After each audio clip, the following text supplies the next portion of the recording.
গ্রামের মেয়েরা কখন উঠে কিভাবে কাজ করে তো সেটাই দেখাবো। আমরা শহরে থাকতে কি হবে, কিন্তু আমরা গ্রামের মতো করেই বসবাস করি আর ওইভাবে কমফোর্ট মনে করি। তবে যাই হোক, আমাদের বাসায় মেহমান আসবে তো সেটারই প্রস্তুতি নিচ্ছি আমি। তো সকাল ভোরবেলায় আমি 5টার সময় উঠে আগে মাংস ভিজিয়ে নিলাম। আমি ফ্রিজ থেকে আগে ডিপ থেকে মাংসগুলো বের করে নিয়েছি, তারপর ভিজিয়ে তারপর চালটা ভিজিয়ে নিলাম। তারপর আমি বাহিরে চলে আসলাম, একটু বাহিরে একটু পরিষ্কার হয়েছে, বাহিরে আমি একটু ছাইটাই ফালিয়ে নিলাম, কারণ আমি আজকে বাইরে রান্না করব। আমাদের আজকে চিতই পিঠা হবে আর মাংস হবে। আমাদের বাসায় 2জন গেস্ট আসবে, সেটা শুধু আমার প্রিয় না, আপনাদের সবারই প্রিয়। সম্পূর্ণ ভিডিওটা দেখলেই বুঝতে পারবেন যে কে এই 2জন প্রিয় মানুষ সবার কাছেই। তো প্রথমে আমি মুরগির মাংসটা ধুয়ে নিচ্ছিলাম, আর হঠাৎ করে কারেন্ট চলে গেছে, সব কিছু অন্ধকার হয়ে গেছে। তো আমি প্রথমে মুরগির মাংস ধুয়ে ভালো করে রেখে দিব, কারণ একজন মুরগির মাংস খায়, গরুর মাংস খায় না, তার গরুর মাংসে একটু সমস্যা আছে। তো এই জন্য আমি ওইটাতে টাচ করাবো না, এই জন্য আগে মুরগির মাংসটা ধুয়ে নিলাম, তারপর আমি গরুর মাংসটা ধুয়ে নিব ভালো করে। আমি ভালো করে সব কিছু ধুয়ে তারপর আমি বাহিরে চলে যাব রান্না করার জন্য। কিন্তু মোটামুটি এখন সব কিছুই রান্না করতে পারি, কিন্তু চিতই পিঠাটা আমি বানাতে পারি না। আর আমরা দেখা যায় আমাদের তো ধান নেই, চাল কিনে চিতই পিঠাটা বানানো হয়, তো এটা আমার কাছে ওইভাবে ভালো হয় না জন্য আর কি আমি ট্রাই করি না। সবসময় আমার শাশুড়ি মাই বানায়। তো তবে আমি চেষ্টা করব ঠিক করার জন্য। আমি সব কিছু ধুয়ে বেসিনটাও ধুয়ে নিলাম, কারণ গরুর মাংসের তেল আছে, আর আমি একদম মানে ময়লার মধ্যে কাজ করতে ভালো লাগে না আমার। তো মাংস টাংস ধুয়ে বেসিন টেসিন ধুয়ে আমি ভালো করে চালটা বসিয়ে দিব ভাত রাইস কুকারে ভাত বসিয়ে দিয়ে আমি তারপর বাহিরে চলে যাব একেবারে রান্না করার জন্য। আমি সব কিছু রান্না করব তরকারি, তারপর আমার শাশুড়ি মা পিঠা বানাবে, তারপর আমি ঘরের কাজ করব।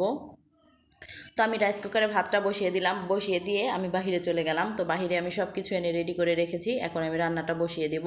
প্রথমে আমি মুরগির মাংসটা রান্না করব, কারণ বলেছিলাম যে একজন গরুর মাংস খায় না, তো তার কোনোভাবেই টাচ করা যাবে না। তো 2জন, আমার ভুল হয়েছে, 2জন গরুর মাংস খায় না। তো আমি প্রথমে তাদের 2জনের জন্য একটু মুরগির মাংস রান্না করব। আর আমি একটু পেঁয়াজ মরিচটা ভালো করে ভেজে একটু টমেটো দিয়ে দিলাম, কারণ একটু টমেটো দিলে মাংসটা একটু মজা লাগে। যখন এখনও টমেটো আছে, অবশ্যই টমেটো তো খেতেই হবে।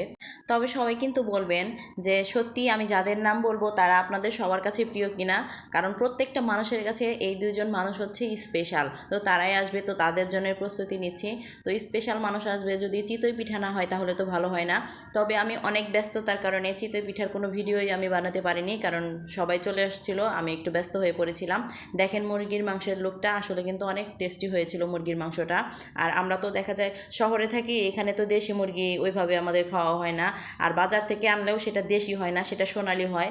আর আমি ওই ফার্মের মুরগিটা খেতে পারি, কিন্তু সোনালি মুরগিটা আমি খেতে পারি না, শুধু রোস্টের জন্যই খেতে পারি, এর জন্য আমি কখনো আনাই না। আর শক্ত মুরগিটা খাই, কিন্তু শক্ত মুরগিটা আমার ভালো লাগে, কিন্তু অনেকেই খেতে পারে না, এই জন্য শক্ত মুরগিটাও খুব কম আনাই। তো আমার মুরগির মাংস রান্না শেষে আমি গরুর মাংসটা কষিয়ে নিয়ে আমি একদম কালো করে কষিয়ে নিয়েছি, কারণ গরুর মাংসটা যত কষাবো ততই মজা হয়।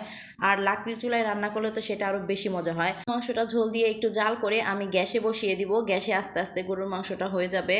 আর ওইটার আমি ভিডিও নেইনি, কারণ গ্যাসে আমি বসিয়ে একদম ডিম জালে দিয়ে রেখে চলে আসছিলাম।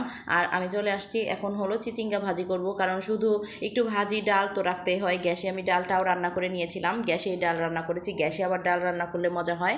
আমি আমার মেহমানদের জন্য এইগুলোই আইটেম করেছিলাম সকালবেলা, কারণ সকালবেলা যখন খাবে চিতই পিঠাটাই অনেক ভালো, তারপর তারা খেয়ে আবার দাওয়াতে যাবে, কারণ দাওয়াতে গেলে আবার পোলাও মাংস খাবে, এজন্য আমি চিতই পিঠাটা করলাম। আর রুটি পিঠা বানানোটা কিন্তু অনেক কষ্ট, সকালবেলা রুটি পিঠা বানালে আরও বেশি ভালো হতো, কিন্তু সেটা আমি পারিনি, সেটা আমি পারবো না।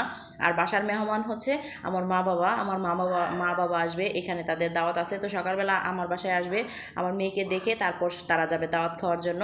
আর সেজন্য আমার ননাসরাও এসেছিল। ওটা কেমন লাগলো অবশ্যই বলবেন, সত্যিই আপনাদের কাছে স্পেশাল কিনা সেটাও বলবেন।